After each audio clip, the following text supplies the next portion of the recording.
Okay, so we're going to talk about the four major factors that are the most important to college admissions officers. We're not going to be talking about the college essay right now or the letters of recommendation, all these things. But what you have to understand as you go through, and hopefully you watched the video already on what colleges want, so you can see why they look at these factors. But now let's dive into how you can improve these things. So the four things that they look at, first of all, is overall GPA.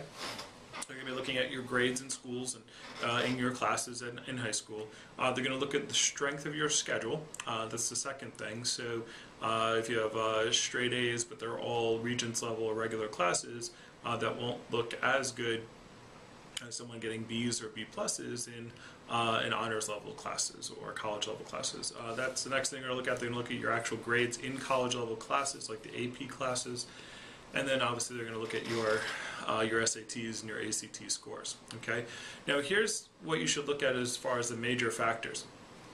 You know, it depends on what kind of student you are. If you're looking to go to an Ivy League school, or Harvard, or Stanford, or something like that, what's going to end up happening is you go into categories. Okay. So now there are other factors that can go into it. Like you can have maybe a little bit lower of a GPA or a little bit lower of the SAT scores if, for example, your legacy, like your parents went to that school already, or if you have some kind of special skill, like if you play a sport, or I remember I was reading about a student who got into Harvard with like B's. I've been a great student, but he was a tuba player, and they really needed a tuba player. And so point being is. These are general. There's obviously other factors that can go into it, but these are the first four major factors they're going to look into. And these factors kind of put you in different piles. So with the you got to imagine a school, a good school that a lot of students are applying to that they want to get into. It doesn't have to be an Ivy League school, just any good school, four-year school. They're going to get lots and lots of applications. So these first four factors, what it really does is they just put you into a category, okay? So you go, okay, let's look at here's all the people with over 3.5 GPAs. Put them here, okay? So that's, and then they separate them up, okay? So here's the 3.5s, here's the 3.5 to 4.0, here's the 3.0 to 3.5, here's this, and they go into, then they just separate them all up, and that's how they look. They start looking in that way, right? Then they'll take the top 3.5 to 4.0s, and they'll say, okay, let's look at what kind of classes they take. Okay, why did they get this high GPA? Let's look at the weighting of that school. What's the weighting process? Is this their unweighted or weighted averages? And then they start looking at college level classes. How many college level classes? Is the student challenging themselves? Now, also, by the way, just like in a job setting, people can be overqualified. It just happens. And so point being is, some school that knows that you have standards that are so that your application is so good that they realize you're probably going to get accepted to another school, might not accept you. Okay, so just because they don't think you're going to actually go. So if you have a school that if your grades are really good and you have all the things that are needed to get into a school, and you really want to go to a particular school, and maybe it's not a school that you think is maybe it's your safety school, or it's a school that your standards are your level of performance is higher than their standards, but you really want to go to that school, let them know, okay? Like put that in there. Let them put a letter in there saying like, this is my #1 choice of school, and here's why. And so that way you don't get taken out, not accepted just because you're overqualified as a student. All right, but anyway, that's very rare and in between. So understand that these sections are going to put you into different categories, and they're going to look at different things. All right, so you might have hopefully watched my video on the bell curve and the weighted average, and so understand if you have a 4.62 GPA because of your weighted average at your high school, they're going to look at your unweighted averages again when they're comparing you to other students. So, which is why they look at SAT scores.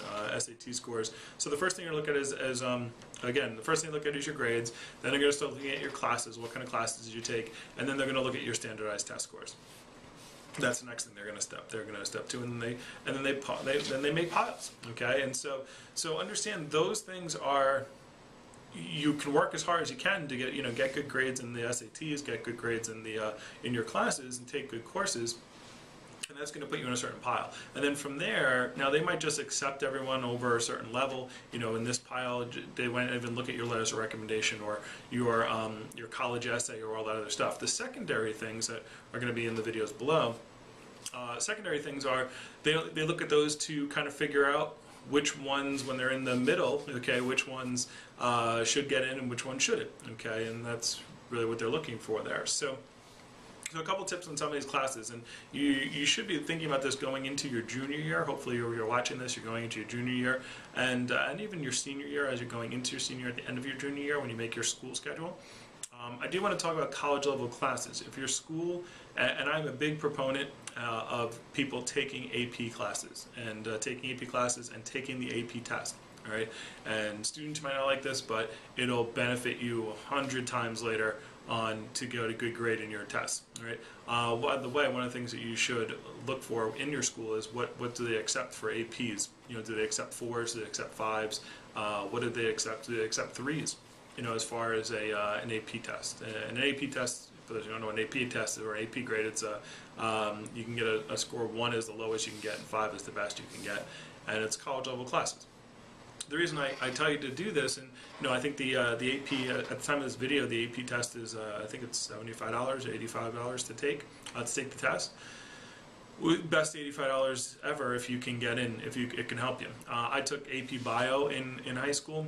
Only took it because there was a girl in the class that I liked, and but took the class. Actually liked biology. Ended up getting a 4 on the AP Bio test, and that placed me out of taking Bio 101 and 102 in college.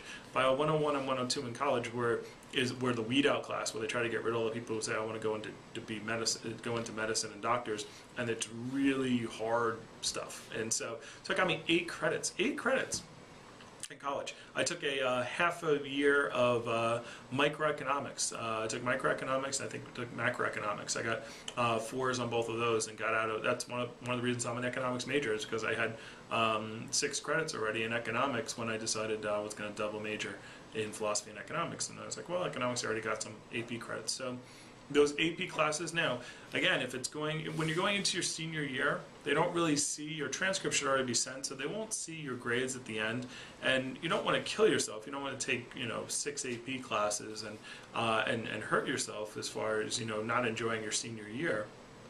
But pick a couple of AP classes and take them in your junior and senior year if you're able to, and study hard and get good grades on those AP tests, because they can definitely help you save a lot of money and help you a lot once you get to college.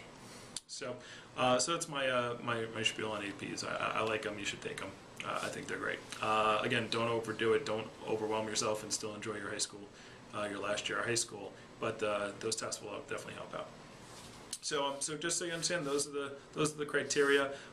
Each school, when you go on your college fair, you start looking for colleges. You start, looking into the college degree or the college school that you're going to. Ask them. What is the average AP? What is the average SAT score? What is the average ACT? But the ACTs, I will tell you, I took the ACT as well. The ACTs will help if you're one of those students who's maybe not the top tier, but you're in the, where I was kind of like the B plus student, sometimes a C here or there. If you're in that field, take some ACT tests, because some of the mid-range schools, not the Ivy League top of the thing schools, but some of those middle schools like Rutgers, they might even take ACTs as opposed to SATs if you don't do well on the SAT test. And let's be real, the SAT test is 4 hours. It makes you want to shoot yourself sometimes taking that test. So maybe you don't want to take it SAT test. You should take at least twice, but maybe you don't want to take it 3 or 4 times, and maybe do well on the first time, or maybe they'll just accept the ACT as something that they'll take, especially if you're going into a specific field. If you're going into something specific, and you could take the ACT specific class, the specific test that they have for those fields, like the English, ACT English, or ACT Science or Bio. I think they have some ACTs for that as well. So those tests are definitely good if you're going to study for them, and you're going to take them. And make sure your school, if you picked your school, make sure it's worthwhile to take them. If you're not going to, if they don't, if you have 3 schools and those are your schools that you're going after, and you maybe don't even have a safety school, you just know you'll get to one of those 3, and none of them look at ACTs, then don't bother with the ACT. All right. So again, you have to do a little bit of research on your schools before you decide what you're going to do. Figure that out. Start now. Start in the summertime, and you guys have the internet now. You can look up all this stuff right on the internet and not wait for a college fair or to talk to the actual college.